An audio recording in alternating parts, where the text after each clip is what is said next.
Кейде ең қарапайым формулалардың өзінен күтпеген күрделі құбылыстар шығуы мүмкін. Оларды біз хаос дейміз. Хаос дегеніміз не? Ол белгілі бір құбылыстың болжауға қиын сипаты. Осыған қатысты математикада logistic map деген ұғым бар. Ол бізге қарапайым формулалардан ретсіз, хаосқа толы жүйелердің пайда болатынын көрсетеді. Негізгі мәселе осы формулада жатыр. Бұл формула қандай да бір популяцияның қалай өзгеретінін модельдеу үшін қолданылады. Мысалы, белгілі бір аймақтағы киіктердің санын болжауға болады.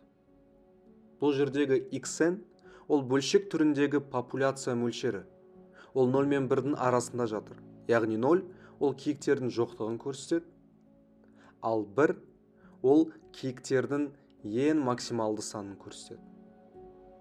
Одан бөлек формуладағы R ол киіктердің көбею жылдамдығын көрсетеді. Ал 1-xn ол аймақта қанша орын қалғанын көрсетеді. Бір қарағанда бәрі айдан анық сияқты көрінеді. Егер R 1-ден үлкен болса, мысалы 1,5, онда киіктер саны жыл сайын өсіп отырады.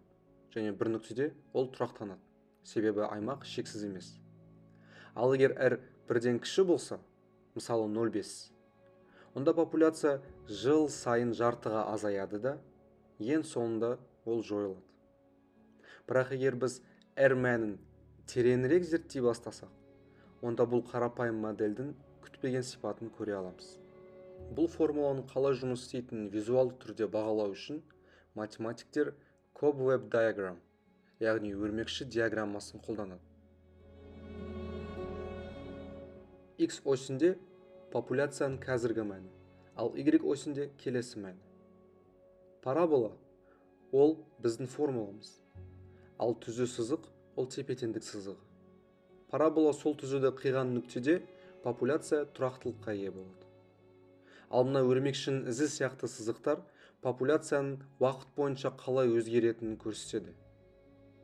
Енді R-дің мәнін өзгертейік. R 1-ден кіші болса, өрмек біртіндеп 0-ге жақындайды. Популяция жойылады. Ал R 1 мен 3-дің арасында болса, барлық қозғалыс бір нүктенің аймағына жиналады. Яғни жүйе тұрақты болады. Ал R 3-тен асқанда, өрмек екі мәннің арасында ауыса бастайды. Кейін 4, 8 және одан да көп мәндер пайда болады. Бұны біз бифуркация деп атаймыз. Ол хаостың алғашқы кезеңі болып табылады. Ал R 3,5-нан асқанда, жүйеде анық тәртіп жойылады. Қозғалыс ретсіз бола бастайды. Міне бұл хаос. Бір ғана формула, бірақ бір параметрін өзгертсек, жүйенің де сипаты түбегейлі өзгереді.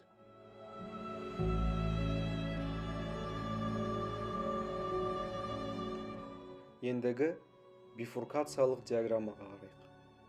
Бұл жерде R-дің бірнеше мәндері алынады, және 3-ке дейінгі мәндерде ол қарапайым түрдегі сызық. Бірақ одан кейін ол 2-ге бөліне бастайды және толық хаосқа айналады. Енді осы диаграммада R-дің бірнеше мәндерін белгілеп, олардың арасындағы қашықтығын табайық. Егер байқасаңыз, барлық қашықтықтар барған сайын кемейіп бара жатыр. Мысалы D3, D2-ден әлдеқайда кішкентай. Енді R-лердің сәйкес мәндерін қойып, біз ара қашықтықтардың өзара қатынасын табамыз.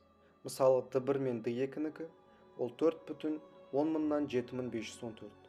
Ал D2 мен D3-нікі осыған шамалас болуы қажет. Ол 4,10 6563. Осы қадамдарды шексіз көп қайталасақ, онда бұл қатынас 4,6692 деген санға ұмтылады.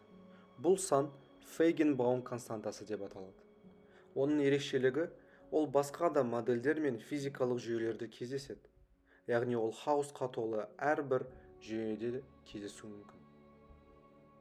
Демек, математиканың көмегімен тіпті хаостық жүйелерді де сипаттауға болады. Ал ең таң қалдыратыны, олардың барлығы бір-біріне ұқсайды. Бұл біздің әлеміміздің тағы да бір тамаша қасиетін көрсетеді.